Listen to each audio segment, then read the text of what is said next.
Durante el periodo neoliberal, en México y en posiblemente la totalidad de la región de América Latina y el Caribe, y seguramente en otras latitudes también, ciertamente en Asia hay ejemplos muy emblemáticos de ello. Una de las constantes, uno de los elementos clave de la transformación neoliberal implicó la desregulación, el quitar la regulación, reducirla al mínimo, en algunos casos al quitarla por completo.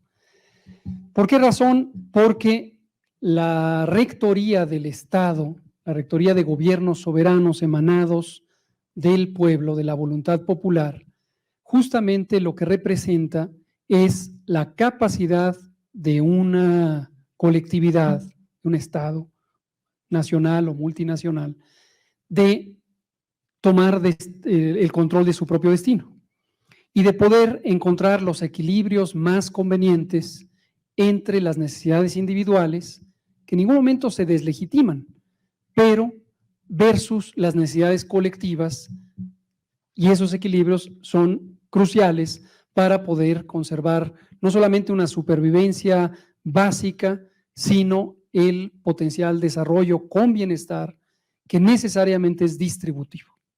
Entonces, la rectoría del Estado, la rectoría de los gobiernos soberanos es crucial.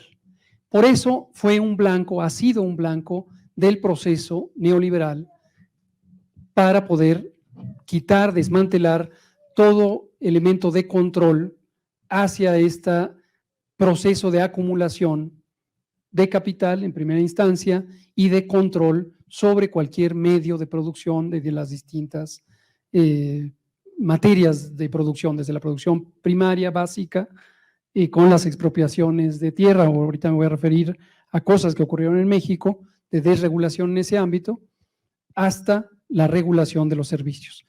Pero hay tres campos o tres áreas que han sido también muy emblemáticas e ilustrativas. Dos me voy a referir de manera muy somera y luego entrar en los sanitarios precisamente. La primera es la desregulación ambiental.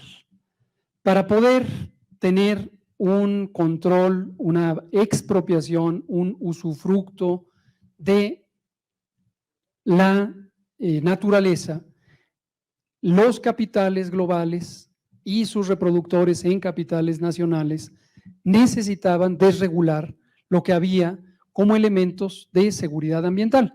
Nótese que el regular la conservación o reproducción del medio ambiente es un elemento intrínsecamente benéfico a la colectividad, porque aunque podemos aprovechar el ambiente de manera individual, fundamentalmente aprovechamos el ambiente en una expresión colectiva.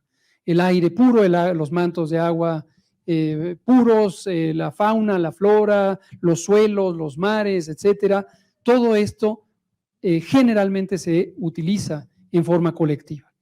Entonces, al desregular, se dio un paso abierto a el que quiera, pueda y tenga la capacidad, ya sea económica, económico-política, de expropiar, que lo expropie, porque ya no hay controles de preservar el sentido público del medio ambiente. ¿Qué podemos ver hoy en México? Una devastación terrorífica del medio ambiente. Pienso que esta es una de las materias, dicho sea de paso, que hablamos poco en la narrativa pública, en el espacio público, pero el deterioro ambiental en el caso mexicano es brutal, es brutal. Nos va a llevar muchas décadas el reconstituir el ambiente, aún asumiendo que tuviéramos ya un control muy cuidado de este medio ambiente. El otro aspecto grande que ya mencionaba también Fisgón fue la desregulación laboral. Finalmente, las relaciones entre el capital y la fuerza de trabajo en los medios de producción requería para el neoliberalismo el deprivar del reconocimiento de derechos. Y muchos de los derechos, tanto individuales como colectivos, están asociados con la experiencia de reproducción de la riqueza, es decir, de la generación de riqueza a través del trabajo. Y aquí la clave es la clave básica, el capital necesitaba expropiar con mayor soltura, con mayor libertad, la plusvalía generada por los trabajadores y que no hubiera remordimiento alguno ni reconocimiento alguno de que la riqueza se produce colectivamente y se expropia de manera individual. Entonces empezó una serie de elementos de desregulación, en el caso mexicano, además con brutales consecuencias, porque también implicó cambios constitucionales y después una serie de leyes secundarias y después las ataduras con la bandera siempre tomada como omnipresente por los gestores de esto, de la libertad, que es la libertad de comercio, la libertad económica, la libertad empresarial. Y los seres humanos, después.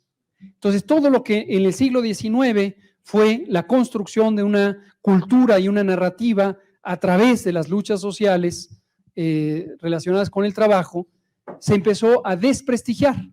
Y entonces se empezó con la otra gran guerra, que ya menciona Fisgón, la guerra cultural de considerar que cualquier debate en torno a la defensa de los derechos individuales y colectivos era una sobreideologización.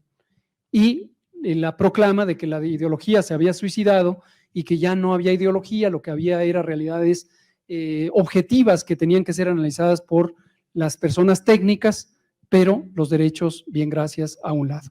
Y en el campo laboral, desde luego, esto incluye las condiciones de contratación, las condiciones de salario y crecimiento del salario, también las formas de organización y, desde luego, también el aspecto de pensiones.